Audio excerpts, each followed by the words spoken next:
Деректер базасымен жұмыс, сұрауларға шолу. Сәлем, студенттер. Деректер базасымен жұмыс істеуді үйренгіңіз келе ме? Бұл видеода сұраулардың негіздерін қарастырамыз. Конструкторлық режим бұл сұраныстарды визуалды түрде құрудың оңай жолы. Сіз кестелерді таңдап, қажетті өрістерді белгілеп, шарттарды қоса аласыз. Бұл SQL кодын жазбай сұраныстарды құруға мүмкіндік береді. Конструкторлық режим әсіресе жаңадан бастаушылар үшін пайдалы. Ол деректер базасының құрылымын түсінуге және сұраныстардың қалай жұмыс істейтінін көруге көмектеседі. SQL Structured Query Language деректер базасымен жұмыс істеуге арналған стандартты тіл. SQL сұраныстары деректерді таңдау, қосу, өзгерту және жою үшін қолданылады.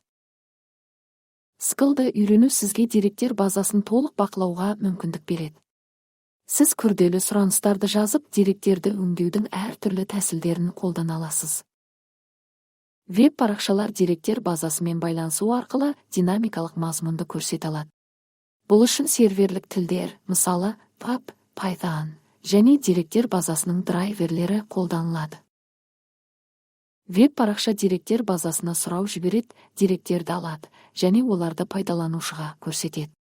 Бұл веб-сайттарға үнемі жаңартылып отыратын ақпаратты көрсетуге мүмкіндік береді. Деректер базасымен жұмыс істеуді тереңірек үйренгіңіз келе ме?